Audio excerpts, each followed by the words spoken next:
just want to ask if you can give a round of applause to Kid Fonque.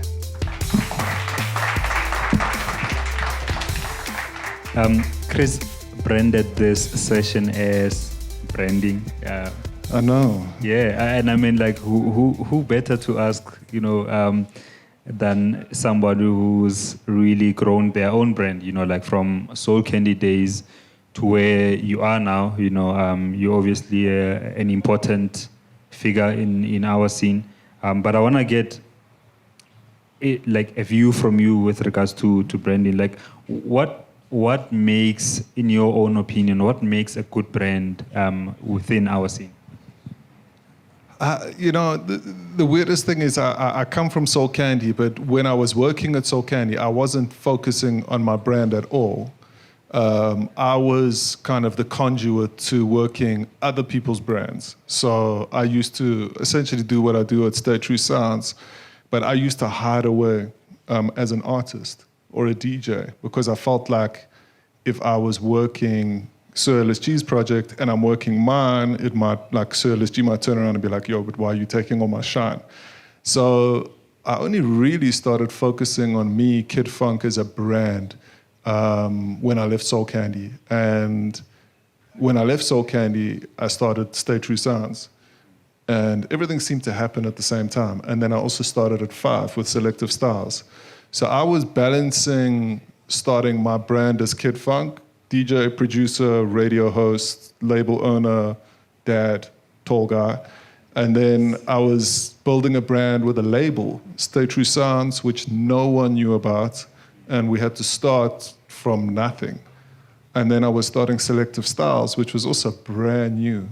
It was brand new for radio, it was brand new for people. I remember it was very daunting getting on radio and doing me for the first time to a 5FM audience that doesn't expect someone to be so adventurous or broad or themselves. I don't know, because 5FM is very commercial, which is like not what I'm at, And I started all 3 brands at the same time, but I was never really aware of what I was creating. But everything happened really about 4 or 5 years ago. But it did happen, for me, I think it's a perfect example that everybody starts from nothing. Like each and every brand that's out there somewhere were not a brand at a certain point, and so it gives me some kind of hope, every time I think about that, because it means that I could start literally today from nothing, and 5 years later I could be in a different position, as a brand. I've had the pleasure, and the one thing I love being able to do is use my platforms or brands to uplift talent, whether it be on my radio show or whether it be with Stay True Sounds or Stay True Beats. But I've seen all these stories that you're talking about now. I've been able to be a part of people's lives when I see that they're, if you're going to talk numbers, like 100 followers to where Dawson is now, or FKA Mash when he was Mash. And then I signed his first records to where he is now. And I've been able to be a part of all of these journeys. Skivo, that's here as well. I mean, Skivo started somewhere. And, through working through the platforms I've created, we just keep building artists. And it's interesting. I don't think there's a rule book to branding. I really don't. But I think when you start using your brands and you start doing what you're good at on your platforms, that's when people resonate with you. You know what I mean? Yeah. But if you could get to some of the things that practically, like, or maybe somebody like Dawson or someone like CEO who is on the label, what are some of the things that could be done, that we could share with people that, man, at least if you could try do some of these 1, 2, 3 things, you might be well on your way to starting to build. So you're talking about branding on a social media platform? Yes. Okay. So what I've noticed, and I'm not a social media expert at all, but what I've noticed with the brands and artists that I work with is when they find something that works for them and the numbers start going up, that's exactly where you should be going. So Sio used to be a bit shy when I met her. I met her like 5 years ago. She was Sio Black Widow. And then I didn't think the Black Widow was a great idea because, you know, Black Widow eats its partner afterwards, and we didn't want to like get into this weird. So we cut the Black Widow out, and that was a good thing. We obviously look at all these things before we start pushing content and music. And she's a model. She's a beautiful girl. And people love her face. So if you look at how Sio brands herself, it's very much around her beauty and her face. And she's truly true to what she's doing on social media. She does poetry, she sings, she's a model. So she encompasses all of those things on her platform, and that's what wins. But if you had to see Sio like rapping over a trap tune, I don't think that's gonna work. Do you know what I mean? And I think she knows that too. And I think what happens is people, and I've had this happen to myself, you build a brand and then another big brand, alcohol brand or cigarette brand or whoever it is, thinks that there's synergy between your brands, and now suddenly they're paying you to advertise their stuff on your brand, and you can see from a mile away that it doesn't work. So I think the things that work are the organic things that where people really feel like it's genuinely you. Do you know what I mean? And you're showcasing why people follow you. People follow Sio because she's a poet, she's a singer, and she's beautiful. So those are the things that she's going to put on there. She's not going to put stuff that are not those three things. Yeah. So people find a formula. People find what works for them. And essentially, it's about the numbers. I remember the first time I did a post when it just popped. And the endorphins are kicking in, and it's exciting. And you learn as you go what works. Yeah, and I've seen some of your posts, like the 1 hour DJ sets. My Sunday Sun. Your daily Sunday Sun post. Yeah, it's actually Sunday Sun. I should be posting them on Sundays, not during the week. It doesn't make sense. I mean, that was just a fluke. That was just, and I've kind of grown and built on that because it works. It started with DJ plays unshazamable music. Yeah. So when, pre-COVID, I would DJ a lot, and I had a photographer with me, Ray, great guy, loves doing Photoshop. And there's a record store that I went to that pressed my record, that pressed Stay True Sounds Volume 2, and they had this Sunday Sun newspaper billboard, and it said something like DJ, something. It didn't say what we put there. We photoshopped it. I said to him, take this photo of me holding this and just put DJ plays unshazamable. And it popped off. I mean, still, when I go live on air at 5 FM, that picture comes through every Sunday. It's either that or DJ, the 1 hour sets. I've done a few. Yeah. But that worked. So we keep doing what works. You know what I mean? And it's very much around my space. It's around DJing. It's around, I've been in the game for 20 years, so I can never say. It's around being a bit cheeky with the Sunday Sun. Yeah.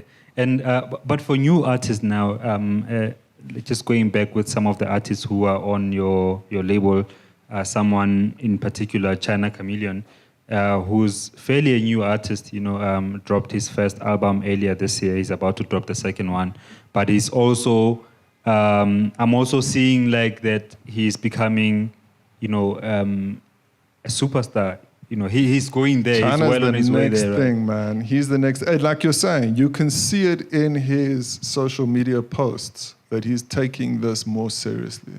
You know what I mean? He is now an artist. He's now getting booked all the time across the country. People take him seriously. People, from a business perspective, Stay True Sounds puts out quite a lot of music, but there's more hype about the second album than there's been about a lot of projects this year, because he's just that good. But you can see, like, we've taken the steps from, we dropped the Midnight Rain EP in February, then we did Colors, then we did Tell Me, and now we got My Father's Records, which comes out on the 18th. But you can literally see his social media progress through that, because he's become more confident with being an artist. He's become more like he's owning his own space.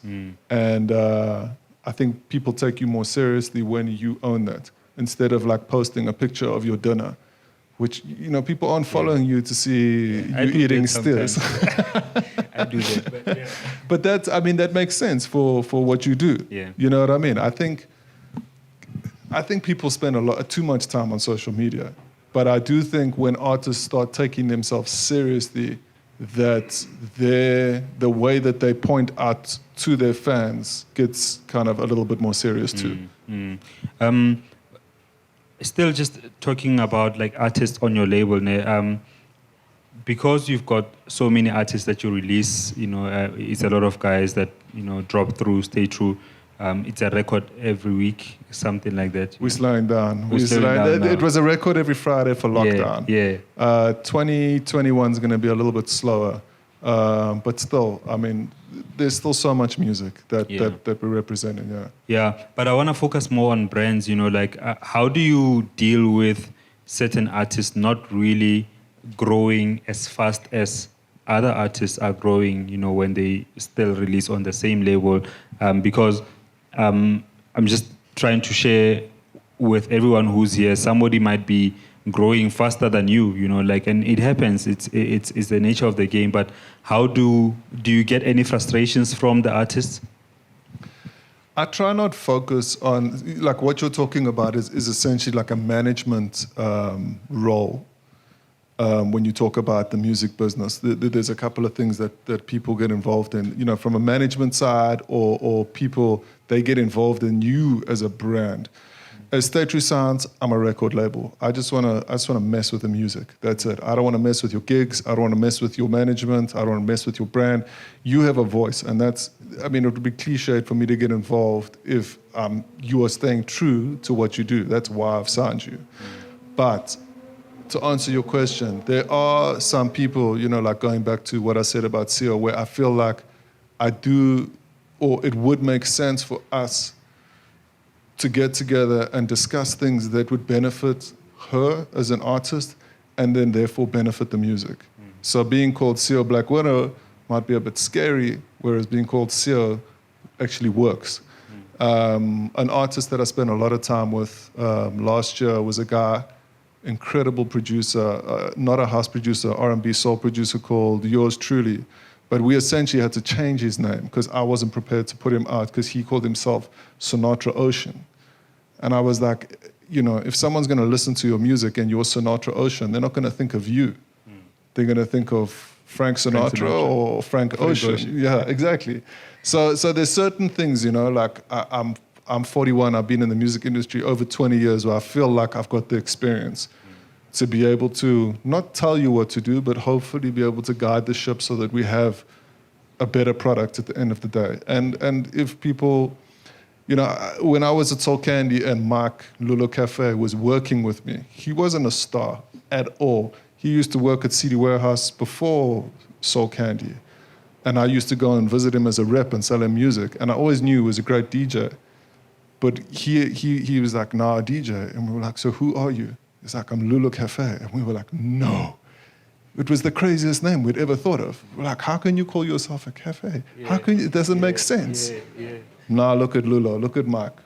He's a star. And he's stuck to what he wanted to be. And, he's a winner. So I suppose when you look at these things, if you've got an idea and you're committed to that, it's going to work, if the vision's there. Yeah. And just in terms of advice, like especially for somebody who's new, I would probably say that one needs to start by at least taking some professional photos, as an artist.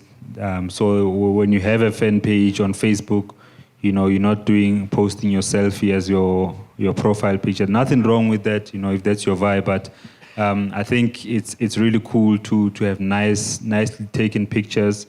Professional guy. It doesn't have to be expensive.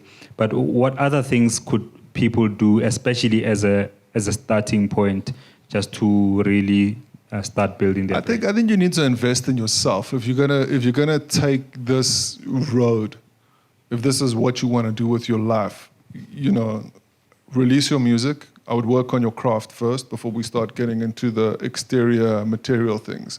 So make sure that you've got something that people or that you like and is sellable. once you've got to that point, I would definitely do what you're saying. Invest in yourself, invest in your craft, invest in a look that you want to have and portray that.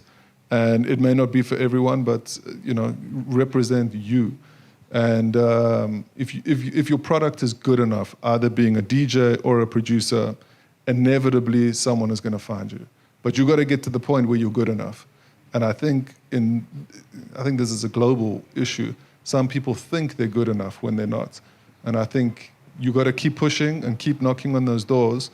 But you'll know when you're there, when someone signs your records. And if no one's signing your records and you're that good, release them yourself. And then you'll find out if you're good enough. You know what I mean? Yeah. But you got to get to a point where you got something that you can sell before you get into the whole photo opportunity vibe, you know? Yeah, no, I got you.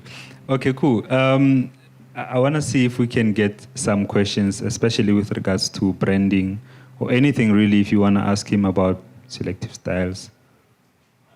Or, yeah, got one.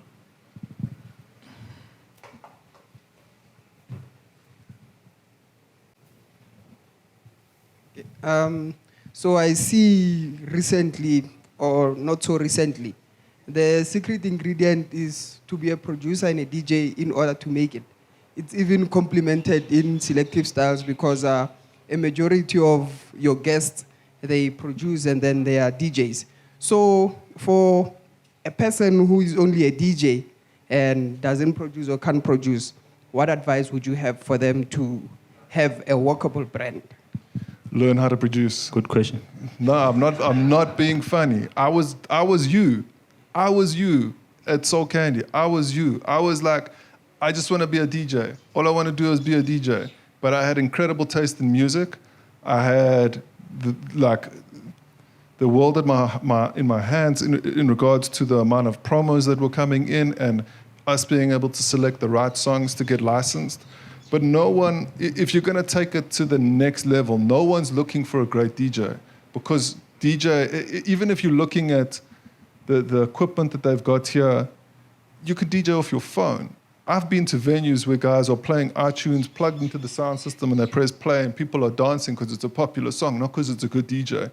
It's not trying to crush your dreams. I've been there. But one of my closest friends, Johnny Miller, in the UK, he came here. I was one of his, I thought he was amazing, and he is amazing. But I was a fan, and I booked him because he was coming to South Africa, and we had the same conversation. I said to him, how am I going to take it to the next level? He was like, you need to produce.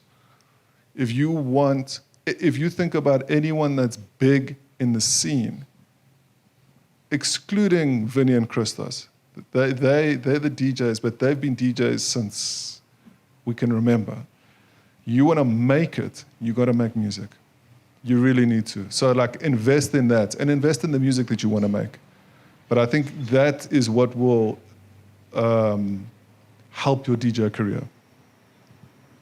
And it takes time too, sometimes I think people lose the drive when you think, oh my goodness, I need to start learning how to produce. But like anyone, everybody started without knowing how to do anything, so it takes the time and really be patient with yourself.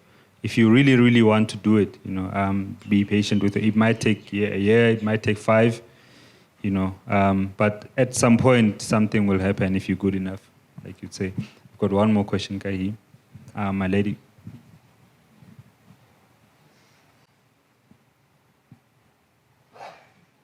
Just a follow-up to what you just said, what would be like your, let's just say 4 pointers to a beginner producer, It can be a bit overwhelming. You have the equipment, you have all the door stations that you need, but yeah. Yeah. yeah. I think that YouTube, YouTube is the easiest thing to do. If you've got maybe Reason, just really how to start a song on Reason, as basic as that, and I think we might underestimate YouTube, but there's a lot of information you can learn from. Like Nasty Nephew was here, he learned production from books, and I can imagine reading a book isn't as easy or fun as watching a video. But like really do YouTube videos, and ask other guys who are already doing productions, when I started, I used to go around, just like linking up with anyone who had the same interest, just to learn, how do you do this? How do you do this? You get information from one person. Next time you learn that, and then you exchange information as well. But the easiest way, I think YouTube is the easiest, place to start. And a lot of the guys I work with stay true. It's literally a community, Everyone's helping everyone. The Afrotech scene is hanging out with the deep scene. Everyone's, sitting during the week making music. And if someone gets stuck, reach out and everyone kind of gets involved. So I suppose in a sense, create your producer friends, create that circle where people are in the same situation as you, but you may be stronger at something and they can help, create that space. And it starts right here, guys. Within you guys, I don't know how many people we've connected with today here, but really take it to that point of, hey, what are you doing? No, I'm a producer, I'm a DJ, I produce too. Let's share some stuff, let's share some tips. Where do you stay? Let's link up, something like that. But really make use of the opportunity within you guys as well. Jesse, we've got one more this side. We'll come to you, my brother. Hi, gentlemen. I actually want to find out, I've noticed that most people that have joined Stay True Records, they've went on to be successful afterwards. So what's the formula of success? And then two, when you sign an artist or a producer, do you just purely base it on the stuff that they've submitted, or is there particular characteristics that you're going to look at in an individual? I think I've been very lucky with Stay True Sounds. I also think that there's not too many Stay True Sounds in South Africa, so the doors are kind of wide open. I've got a very experienced ear, and I know what I want to put on the label. But there's no denying that there's been a lot of luck with the artists that I've been able to put out. There's even when it came to STS 001, I couldn't believe that there was someone like Bruce Loco in South Africa. I was just like, I can't believe there's someone producing at this caliber, and I'm releasing his music. And it's just, the majors are looking for hits. There's not many labels that are looking for great bedroom producers. That's why Stay True Sounds does well, because we have the market. But when it comes to the sound, or why these guys do well, I think, hands down, I leverage my radio show because, it's close to me and it's a platform to give these guys. That helps. I leverage my own platforms. I'm not selfish with the Kid Fonque brand when it comes to the artists that I put out. I'll get behind people if I believe that they can succeed. And the rest is generally up to them. You know what I mean? I think that the youth of today are very driven and have a very focused deliverable that they want at the end of the day. And it also comes down to parents that back them up. I've interviewed a lot of these guys on the label. I've interviewed Dawson. I'm like, why do you do well? Because his parents support him. And I think this is kind of like a new generation of parents that actually are letting their kids do what they feel is right for them. And if you've got that kind of consent from your folks, you do well. But it doesn't happen with everyone. But my hit rate with building artists or people using Stay True Sounds as a catapult to launch their career has been pretty good. I'm just fortunate enough that I'm able to have the platforms to help. And I hope that I can find more people. We've had some incredible stories. LSG interviewed China Chameleon, told him some stories I didn't even know about. But I mean, this guy was about to commit suicide, and I played his song on radio, and everything changed. But now he's taking life by the balls. He's got 2 albums in 1 year, 2 EPs, and that's not because of me. That's because of him. So I think it's all about what you want to do. You know what I mean? Fortunately, I'm like the conduit that helps get these guys out there. Yeah. Sure, Kid Fonque. Sure. I have two questions. The first one is, I'm a producer as well, and where I'm from, I speak to a lot of producers, house producers, and they're like, yo, I want to do Stay True sounds. How do I get there? How do I do that? So the first question is, with your, what's wrong? It's fine. Cool. So with the selection process, To hear you too. right? With your selection process, are you the only selector, or do you work with a team? And in so doing, how do you know that this is the person that you want to push with your label? You know, because I can see that you're pushing different things. You have a Mash who's doing dubs. It was Itomoa just doing broken samples. So how do you know that this works when you're covering such a wide variety of taste? And secondly, with your sister label, Stay True Beats, the alternative scene is fairly new and it's growing. And how do you think that we as a community in Deep House can help grow the scene to be at the heights where Stay True Sounds is? It is only me. It used to be Julian Gomes as well. We started the label together. And after about a year and a half, Julian needed to leave and do his own thing. We're still very close. But I had a lot of experience running a label at Soul Candy. So I went full on with the record label when Julian, he opened up World Without End. But when it comes to A&Ring, it's me. But I do protect my time. I don't spend 5 days a week listening to people's promos. And a lot of people, I also don't have a promo system. I don't have like a promos at Stay True Sounds. I try and keep myself distant from it because I used to be A&R at Soul Candy. And I used to spend hours and hours going through music, and it was so frustrating because we were just listening to people that were making music in an hour and sending it to us, and that was wasting my time. So the success of Stay True Sounds is the community. And I rely on the community a lot because if something's dope, I'm gonna find out about it. Why? Because it's dope. That's it. And if you're that good, people will shout about you. But if you're not that good, people aren't really gonna take notice. And I've been fortunate enough I get emails, I get promos, don't get me wrong. But if people don't send it in a certain way, I delete it. If people send it in a correct manner, I'll listen. But if I don't like it, I delete it and I move on with my life. I think I need to create that barrier because it also creates a quality control. And I've got Andile Andy, right?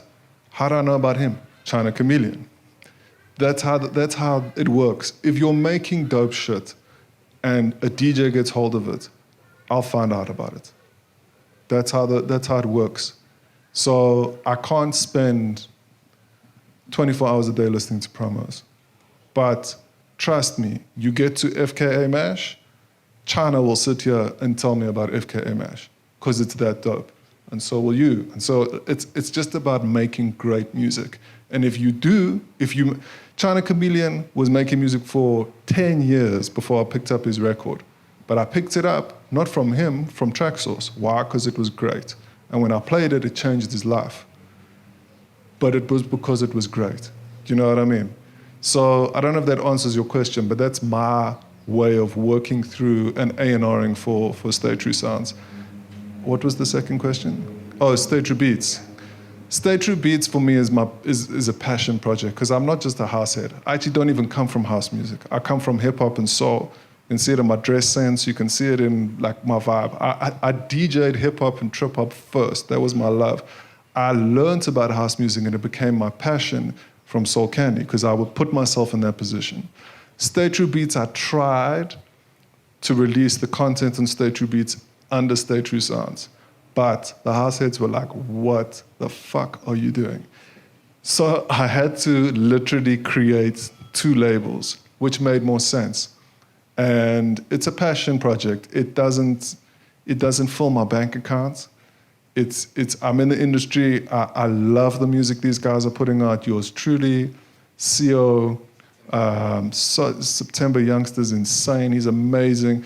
And if I can somehow help their journey or their story, or they can bless me with their music on my label, we're all happy. But I mean, in saying that, we've had some really good successes. I mean, I got CEO Artist of the Month on Apple Music with her debut album on State True Beats. So it's there for a platform for people that make great music that isn't necessarily house. But it's a passion thing. State True Sounds is definitely the focus. Cool. Do we have any more questions today? One. Let's start here, and then we'll come to you, my brother.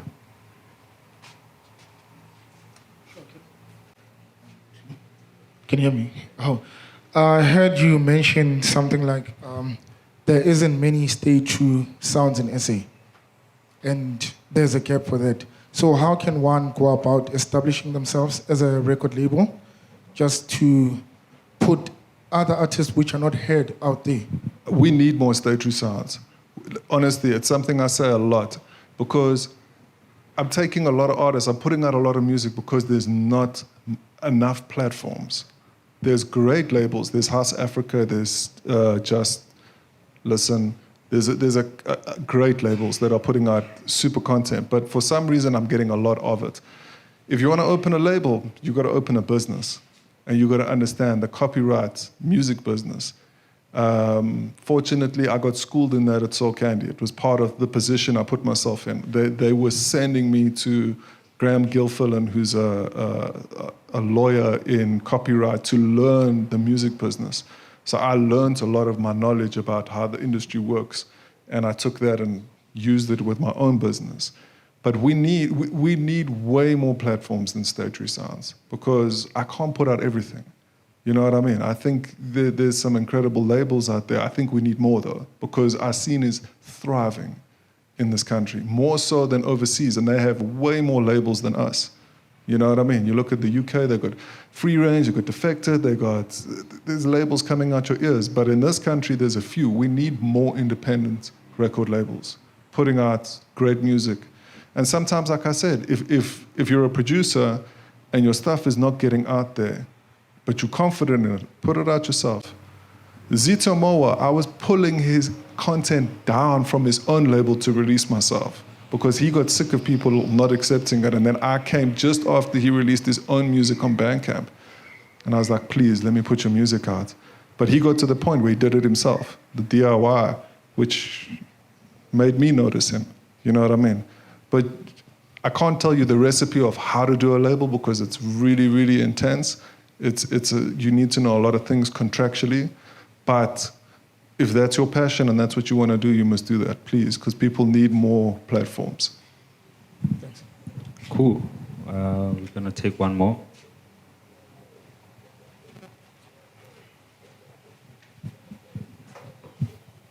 Ula, Molife here. Well, it's a bit of a journey, this question. So I've been a DJ since I was 16 years old, and now I'm 25. And what I've noticed is a lot of people, they lack resources to get things done. Basically, on getting gigs, on getting your music out, on doing an event that you want to do, and all that. And that's why we're here today. We're trying to get it all right, get it going, so that we can be where we want to be. So I've opened up a record label. It's called Basement Music RSA, and I've decided I want it to be the resources for the career that I want to push in music.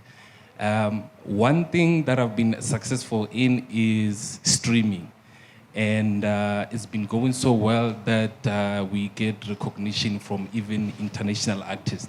But then I want to get some advice from you guys on how can I get this going locally so that we can all come together and push live streams if we wanna, push music and release it accordingly, share information through this Basement Music RSA. It's based in Olivenhout-Bosch. It's a local record label that I personally wanted to be resourceful for local guys who are passionate with what they do. They're very passionate, but they don't have information on what's the next step if I want to do this, you see.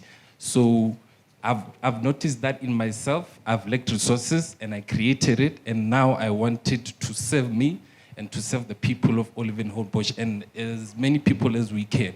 And now I want to get some advice from you on how can I get it out there to these underground brothers of ours to push this thing and then educate and keep creating more to get to as many people as we can get and conquer. Thank you.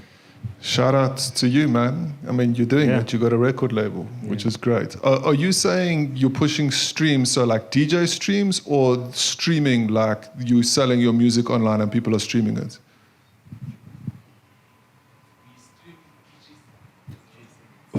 We stream DJ sets, so that's what I encourage, that we can use these streams to push your content. It could be your production, or it could be your super DJ set, but let's just make it a tool that we can use to push whatever that we want to push. Okay. Yeah. How long has your label been around for? It's been around since 2016 officially, but it started popping during COVID-19. That's when the streaming started happening. Okay. So yeah, as with all of us. Yeah, so I went fully into that, and then it's been going so well. But I feel like I haven't been recognized for my DJ skills. I know I'm a dope DJ, but I haven't been recognized for that. But I've been recognized for the skills I put in technically with streaming and some of the distribution skills that I have there just to help the guys push their content and also services there. So now I want, this to be more of like what we can do as the underground or anyone else anywhere, come together, push this thing, and then let's just conquer. Let's just do what we want to do and be successful at it together. You're pushing it on or what platform? Sorry, on YouTube. YouTube, Facebook. I push it on YouTube, Facebook, Twitter.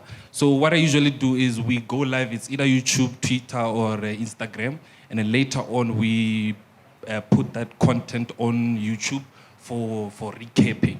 But for live, we use the normal social media platforms, and then we just share it, and then later on recap on YouTube. So yeah. There's a lot of things you're asking that I'm asking too. I also want to conquer, bro. I really do. 100%. And I don't think I have all the answers for all your questions. But all I can say is, if this is what you want to do, you got to take it seriously. You got to wake up in the morning, and this has got to be your job. And your brand, which is why we're sitting here talking about branding, your brand as a record label needs to be the first thing, the first and foremost. People want to be on Stay True Sounds because of the brand. The brand is strong.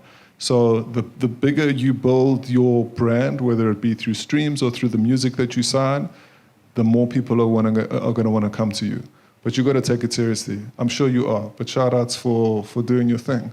Yeah, I also don't really know how to advise, like in terms of how else to grow what you need to do. I mean, to grow your platform. But I think doing stuff like sponsored posts, because it's a social media thing, do a lot of sponsored posts.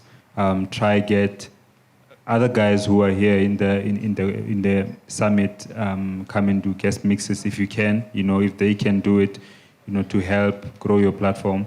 But, besides that, it is really about what else can the label offer, besides the live streaming. You need to find other means of maybe releasing artists' music, finding new artists to drop and release their music. Maybe in that way it could add another dimension into what you're already doing.